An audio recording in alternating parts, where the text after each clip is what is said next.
iOS 17 est sorti depuis maintenant une semaine. Je vais vous montrer 25 réglages et astuces à activer sur votre iPhone pour profiter au mieux de cette dernière mise à jour sur votre iPhone. Sachez que c'est le deuxième épisode de cette série puisque j'avais déjà réalisé un épisode sur des petites fonctionnalités cachées d'iOS 17. Je vous mettrai donc dans la description si jamais ça vous intéresse. Juste avant d'entrer dans le vif du sujet, cette vidéo est sponsorisée par iOS Repair System. C'est un logiciel assez complet qui va vous permettre de faire pas mal de choses avec votre iPhone. La première chose étant de faire une réparation de votre OS si jamais vous avez par exemple des ralentissements, des freezes ou encore un blocage sur la pomme. Pour ça, vous allez dans réparation, vous choisissez standard ou avancé en fonction de votre problème. Et ensuite, vous n'avez qu'à suivre les étapes, mais là où ce logiciel va nous intéresser encore plus, c'est qu'avec celui-ci, vous allez pouvoir faire un downgrade sur iOS 16. Pour ça, c'est très simple, vous cliquez sur dégradation, vous branchez votre iPhone, vous cliquez sur dégradation une nouvelle fois, et ensuite, vous n'avez qu'à suivre les étapes, et après, votre iPhone va se rallumer avec iOS 16 dessus. Ça peut être pratique si jamais vous trouvez qu'iOS 17 bug trop sur votre iPhone, puisque celui-ci est un peu ancien, en attendant d'avoir une mise à jour qui corrige tout cela. En tout cas, un grand merci à iOS Repair System d'avoir sponsorisé la vidéo, toutes leurs informations se trouveront dans la description. On rentre sans plus tarder dans le vif du sujet, à commencer par le premier paramètre. Comme vous le savez peut-être, avec iOS 17, si jamais vous allez dans vos réglages, alors vous allez voir il y a pas mal de choses qui vont se passer dans les réglages dans cette vidéo, mais si vous allez dans vos réglages, que vous descendez, vous allez dans Général, et donc là vous êtes dans AirPlay et Handoff, et donc là vous voyez on a AirPlay automatique juste ici. Car en fait avec iOS 17, en fonction de là où vous êtes, par exemple moi je sais que dans mon salon, eh bien je mets tout le temps ma musique sur une certaine enceinte. Et bien désormais, à chaque fois que je suis dans mon salon, eh bien mon iPhone me suggère automatiquement de balancer la musique sur cette enceinte. A contrario, si je suis dans ma chambre, ça va être sur un HomePod mini, et du coup mon iPhone me suggérera de mettre la musique sur le HomePod mini.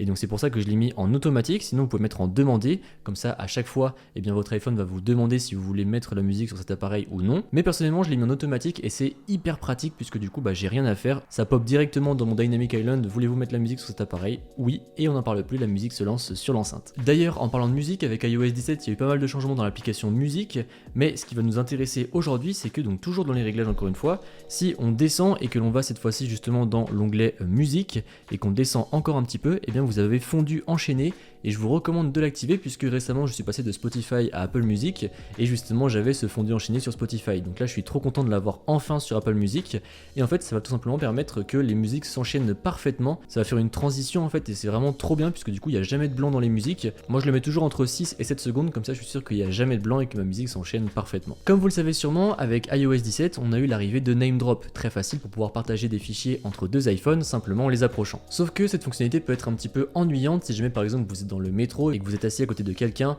qui a son iPhone également, et bien ça pourra vous demander de transférer les fichiers et c'est quelque chose dont vous n'aurez peut-être pas envie. Du coup je vous recommande de décocher en approchant les appareils et de ne le cocher uniquement lorsque vous en avez besoin. Désormais si on va dans les réglages d'accessibilité, donc on clique juste ici et que l'on clique sur toucher et ensuite sur Haptic Touch, et bien en fait vous allez pouvoir choisir la durée de votre toucher. Donc là par exemple je l'ai mis sur courte, ça veut dire que si je fais un 3D Touch sur l'image, vous voyez elle apparaît hyper rapidement. Tandis que par défaut, bon bah voilà, faut quand même appuyer un peu plus lentement avant que l'image ne pop, et par contre si je la mets sur longue, là il faudra vraiment appuyer longtemps entre le moment où il y a la vibration et le moment où l'image s'affiche. Donc je vous recommande de la mettre sur courte puisque du coup eh bien on gagne un petit peu de temps et surtout on a l'impression que l'iPhone est beaucoup plus rapide. Toujours dans les réglages, si on descend cette fois-ci jusqu'à l'onglet appareil photo et que l'on clique sur format juste ici, eh bien vous allez voir juste ici format pro par défaut, vous pouvez cliquer ici et vous avez des nouveaux formats qui apparaissent, le format HEIF Max, et en fait vous allez pouvoir choisir en quel format vous voulez shooter vos vidéos. Donc ça peut être pratique si jamais vous faites de la photographie professionnelle par exemple, et sachant que si jamais on se rend directement dans l'application de la caméra, eh bien juste ici on en a le petit bouton RAW Max juste au-dessus et si j'appuie dessus voilà, ça va me faire ma photo directement en RAW, et si je reste appuyé dessus, eh bien là je vais pouvoir choisir les différents formats comme HEIF, en RAW en 12 millions de pixels et RAW en max. Toujours au niveau de l'onglet appareil photo, je vous recommande cette fois-ci de retourner en arrière, d'aller jusqu'au début et de bien cocher l'option niveau que vous avez dans les options de composition, puisque comme ça va faire un niveau lorsque vous allez prendre une photo, puisque là par exemple si je penche un peu mon iPhone, vous voyez j'ai le petit trait blanc qui apparaît et il se met en jaune, voilà, une fois que je suis bien équilibré. Donc je vous recommande de le faire, comme ça vous êtes toujours sûr d'avoir des photos droites. Une grosse nouveauté avec les iPhone 15, eh bien c'était de pouvoir changer le flou d'arrière-plan sur des photos prises en mode portrait. Eh bien sachez que c'est possible également ici sur un iPhone 14 Pro qui a pris une photo en mode portrait. En fait vous faites simplement modifier et donc là vous allez pouvoir choisir la profondeur. Donc là vous voyez que le focus est fait sur mon chien, cependant si je clique sur les herbes derrière, vous voyez que le focus est fait sur les herbes et mon chien est devenu flou. Donc c'est plutôt pratique du coup, puisque si jamais vous faites une photo portrait et que vous ratez celle-ci puisque vous cliquez au mauvais endroit ou que le sujet n'a pas été bien détecté, eh bien vous pourrez modifier ça en post-production Franchement, c'est plutôt pratique. Si on retourne dans les réglages et que cette fois-ci on va dans l'onglet mot de passe, donc là il va vous demander votre Face ID ou votre Touch ID et vous allez dans options de mot de passe et donc là vous voyez on a code de validation éliminé automatiquement et ça je vous recommande de le cocher également puisqu'en fait ça va supprimer les messages ainsi que les mails qui vous enverront des codes de vérification pour vous connecter par exemple à vos applications de banque. Comme vous le savez, avec iOS 17 on a eu pas mal de nouveautés dans les réglages, mais avec iMessage j'aimerais vous montrer 2-3 petites astuces. Déjà, vous le savez, quand on veut envoyer une photo sur iMessage, désormais on est obligé d'appuyer sur le petit plus et ensuite de choisir l'onglet photo. Cependant, vous savez que si vous restez appuyé sur le petit bouton plus juste là, voilà, vous allez pouvoir directement avoir accès à vos photos. Donc ça c'est plus une petite astuce qu'un réglage à activer. Cependant, comme vous pouvez le voir également, si je réappuie sur le petit plus et que je descends, là j'ai énormément d'applications qui apparaissent dans iMessage, sachant que ce ne sont pas forcément des applications dont j'ai besoin. Et du coup, pour enlever ces applications, c'est très simple. Vous retournez dans vos réglages, vous allez dans Messages et là vous cliquez sur App iMessage et vous allez pouvoir désactiver toutes les applications dont vous n'avez pas besoin, par exemple l'équipe, Nike, NordVPN, Reddit, Shazam, TikTok, Twitch, YouTube, j'en ai pas besoin. Du coup, je vais toutes les désactiver et lorsque je vais retourner ici dans mon application Message et que je vais appuyer sur le petit plus, vous voyez ici je n'ai plus autant d'applications, c'est quand même beaucoup plus propre. Désormais sur Safari je vais vous montrer une petite astuce assez sympa à utiliser. Donc là par exemple je suis sur mon site, j'ai trouvé un article intéressant à lire, cependant je suis en vélo donc je reporte ma lecture à plus tard. Pas besoin puisqu'en fait si vous cliquez sur les deux petits A juste ici, vous allez pouvoir écouter cet article, c'est tout simplement Siri qui va vous le lire. Donc là j'ai juste à appuyer sur reprendre l'écoute puisque j'avais déjà commencé à le lire. Comprendre la tendinite du fascia lata. Donc maintenant je vais l'arrêter puisque j'ai pas besoin de la voir. Hop, on va mettre un petit stop juste ici, puisqu'en effet après vous allez avoir plusieurs commandes. Vous allez pouvoir accélérer le débit vocal, revenir en arrière ou bien aller plus loin dans l'article rapidement. Et encore une fois c'est très pratique si jamais vous avez besoin de lire quelque chose mais que vous n'avez pas envie de le lire, que vous préférez l'avoir dans vos oreilles, c'est pratique. Désormais si on retourne dans les réglages et que l'on va dans l'onglet Safari juste ici et qu'on descend tout en bas, déjà vous allez avoir exigé l'utilisation de Face ID pour déverrouiller la navigation privée. Ça c'est pareil, je vous recommande de le mettre, comme ça votre navigation privée reste bien privée. Donc là vous voyez je suis retourné sur Safari, si je clique sur privé, on me demande mon Face ID et là voilà, mes onglets en navigation privée apparaissent uniquement à la reconnaissance de mon visage. Si on retourne dans les réglages concernant Safari, je vous recommande d'aller tout en bas dans Avancé et ici, protection avancée contre le suivi et le vol des empreintes numériques. En défaut, il est mis sur navigation privée, je vous recommande de le mettre sur toute navigation, comme ça vous êtes protégé pour tout ce qui va être empreinte sur le net et vol de données. Si jamais vous avez des AirPods, vous allez désormais pouvoir vous muter pendant un appel et ça c'est très pratique, vous n'avez juste qu'à choisir entre un appui ou deux appuis pour vous muter pendant un appel.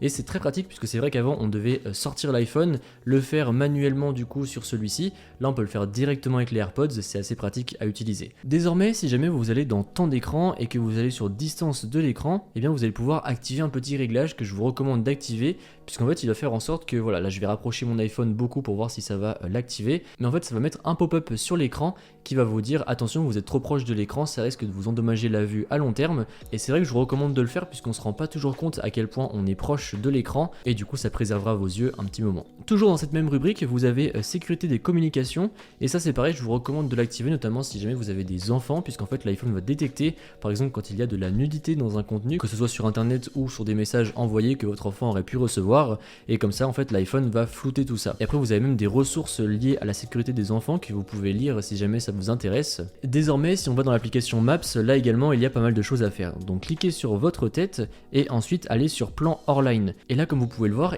on peut désormais télécharger des morceaux de la carte pour les avoir en hors-ligne directement sur son iPhone. Donc là par exemple moi j'ai téléchargé tout le nord de la Nouvelle-Zélande, donc on va pouvoir redimensionner le plan par exemple au besoin, voilà comme ceci, et une fois que c'est fait vous faites télécharger, donc le téléchargement va s'effectuer en arrière-plan, et ce que je vous recommande de faire juste en bas c'est la mise à jour automatique, puisque du coup en fait ça va mettre votre plan à jour quand vous serez connecté en Wi-Fi. Très pratique si par exemple vous partez en voyage et que vous vous dites bon demain je fais tel itinéraire, et bien du coup lorsque vous serez à l'hôtel connecté en Wi-Fi, le plan va se mettre à jour, donc si jamais des routes se ferment par exemple pendant la nuit, ça sera mis à jour sur votre plan sur l'iPhone. Et l'autre réglage que je vous recommande de cocher c'est optimiser le stockage juste en dessous, puisqu'en fait en activant celui-ci, en fait ça va supprimer les bouts de map que vous avez téléchargés mais que vous n'avez pas utilisé depuis longtemps. L'autre grosse nouveauté d'iOS 16 c'est bien sûr le mode standby. Si jamais vous allez dans les réglages et dans En veille, puisque oui en français ça s'appelle En veille, c'est quand même beaucoup moins sexy, je l'admets, et bien ici vous avez donc plusieurs réglages à activer, mais ce qui va nous intéresser c'est surtout le mode nuit. En fait le mode nuit ça va mettre l'écran en rouge pour éviter de vous éclater les yeux la nuit si jamais vous voulez consulter l'heure, donc je vous recommande de le cocher. Mais l'autre chose que je vous recommande de cocher c'est mouvement pour activer, puisqu'en fait celui-ci va permettre à l'iPhone de détecter quand il y aura du mouvement autour de lui, et comme ça en fait s'il détecte du mouvement, et bien il va afficher l'heure. Assez pratique si jamais vous vous levez en pleine nuit, comme ça l'iPhone va détecter le mouvement, hop, il va afficher l'heure, vu qu'on a tendance quand même à vouloir regarder l'heure souvent quand on se réveille la nuit, et comme ça l'iPhone l'affichera automatiquement sans que vous ayez rien besoin de faire. Assez pratique, je dois l'admettre. La dernière chose à activer dans Standby, c'est afficher les notifications, mais surtout afficher l'aperçu uniquement au toucher, puisque comme ça lorsque vous allez recevoir une notification, et bien celle-ci ne s'affichera pas à moins que vous ne le décidiez en appuyant dessus. Imaginons que votre iPhone est posé par exemple au bureau sur un support, et bien vous n'avez peut-être pas envie que votre notification s'affiche, et bien comme ça si jamais vous activez ce réglage, le fait de ne pas appuyer sur la notification, et bien on ne pourra pas voir votre notification. Assez pratique encore une fois. Si jamais on retourne cette fois-ci dans les réglages d'accessibilité et que on descend jusqu'à dans l'onglet Siri et que l'on descend encore une fois tout en bas, vous pouvez voir qu'il y a raccrocher les appels, et en fait c'est simplement en disant la phrase machin Siri raccroche l'appel, et en fait rien qu'en disant ça, et bien votre iPhone va pouvoir raccrocher. Assez pratique si jamais vous avez les mains prises par exemple. Et l'autre chose que vous allez pouvoir modifier juste ici, c'est la vitesse à laquelle parle Siri. Donc de base il est à 100%, et si vous voulez qu'il parle plus vite, vous avez juste à jouer avec le curseur. A contrario, si vous voulez qu'il parle plus lentement, vous mettez le curseur vers la gauche. De toute façon le dessin est assez explicite. Voilà, comme ça si jamais vous trouvez que Siri parle trop vite ou pas assez, vous allez pouvoir également changer tout ça juste ici. Et pour terminer, comme vous le savez, on a l'application Journal qui doit arriver dans quelques semaines avec une future mise à jour d'iOS 17. Mais en attendant, si jamais vous êtes dans l'application Santé, que vous faites parcourir, et que vous allez cette fois-ci dans bien-être mental juste ici, et bien en fait vous allez pouvoir répondre à des petits questionnaires sur les risques d'anxiété et les risques de dépression. Donc en fait là vous avez simplement à cliquer dessus et vous faites répondre au questionnaire, et ils vont vous poser toute une batterie de questions pour savoir votre état de santé, et donc ça peut être assez pratique si jamais vous voulez un suivi de votre santé mentale directement sur votre iPhone en attendant d'avoir l'application Journal. Donc voilà tous les petits réglages que je vous recommande d'activer pour profiter au mieux d'iOS 17 sur votre iPhone. N'hésitez pas à me dire si à la suite de cette vidéo vous en avez activé quelques-uns, et moi je vous dis à bientôt dans une prochaine vidéo. Allez, salut!